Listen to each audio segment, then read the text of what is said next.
वो संत ना मिले आपको, तत्वदर्शी संत नहीं मिले। वो तत्वदर्शी संत जिन महापुरुषों से दास कलयुग में परिचित है, वो उनके शुभ नाम आपको अभी बताए। उनमें से एक आदमी गरीबदास साहिब जी गांव सुनाने जिला झज्जर वाले ने परमात्मा की महिमा बताई है। मन तू चल रे सुख के सागर, जहाँ शब्द से ढूंढत नागर। सुख सागर किसे कहते हैं? शंखों लहर मेहर की उपज, कहर नहीं जा कोई। शंखों लहर मेहर की उपज, कहर नहीं जा कोई।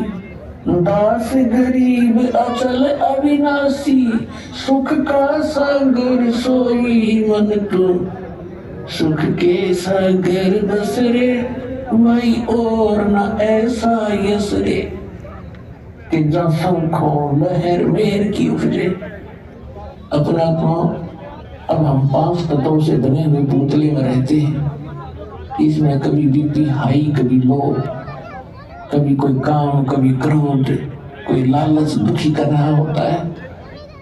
हम सड़ रहे हैं इसके अंदर, अपने कर्म बिगाड़ रहे हैं। और मिलना वही है जो लिख रखा आपके प्रारब्ध में, आपकी किस्मत में। इसे अधिक नहीं मिलेगा, इसे न्यून भी नहीं रहेगा, कम भी नहीं रहेगा। लेकिन ये बात हमसे कोसों दूर होगी, हमें कोई ये दर्द करने वाला नहीं रहा। अब तो घर में भी ना रहे, सबने माया जोड़न की ट्रेनिंग भी रखी है। पहले कम से कम माता पिता दादा दादी कोई गलती करता, बालक ने क्या करते ना भाई ये काम ना करिए, भगवान रुष्ट हो जाएगा। अब भगवान वाली तो बात है ना चलती घर में, तो सब थोड़े बहुत 2 पैसे हो गए, शिक्षित हो गए, कोई रोजगार करता है, साथ में घुट्टी ला गए, कोई कितना पढ़ा है, कोई कितना पढ़ा है, बच्चों के साथ कोई लिंक रहा। तो इस प्रकार की हमारी सारी नैतिकता का विनाश हो गया। तो क्या बताते हैं, दास के साथ तो बहुत बात बीती है, कुछ पिछले संस्कार थे। तो कई बार जब अकेला होता हूँ, एक आध बार ऐसी हिलोर उठती है अंदर से, चाहे हमें किसी ने हमें कितना ही सता रखा हो, कितना दुख दे रखा हो, चाहे कुछ पैसे भी मार रखे हो, चाहे कभी गाली गलौज भी कर रखा हो, उसके प्रति भी दोष नहीं रहता, वो भी अपना सा दिखाई देता है। और जब वो रहती है कुछ थोड़े समय के लिए, वो तो लहर सी उठती है, कुछ देर तक रहती है, उसमें कोशिश भी न करें उसके प्रति द्वेष पैदा हो, नहीं होता। और उस लहर के जाने के बाद, उस तरंग के जाने के बाद फिर वो एक खचड़ा बना होता है। उसने ऐसा क्यों बोला, उसने ऐसा क्यों कह दिया है, अब ये करूंगा, वो करूंगा, फलाना करूं। तो वो जो मेहर की लहर थी, वो थी जिसमें किसी के प्रति दोष द्वेष नहीं आ रहा था। और कैर की लहर वो शुरू होगी जब आम रहती है हमारे अंदर।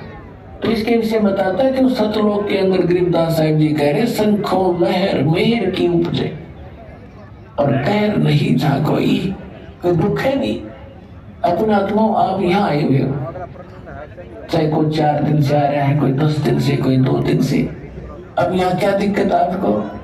वो जानबूझ के ऊपर स्वभावस्था कोई प्रॉब्लम पैदा करो, वह दूसरी बात है। किसी के साथ खसो तो यहाँ को बैठ कर मैं बैठूंगा, या धरती सारी एक जैसी है, एक जैसे मैट बिछड़े की तंत्र बिछाओ, लेट जाओ, बड़ा बड़ा खाना मिल रहा है।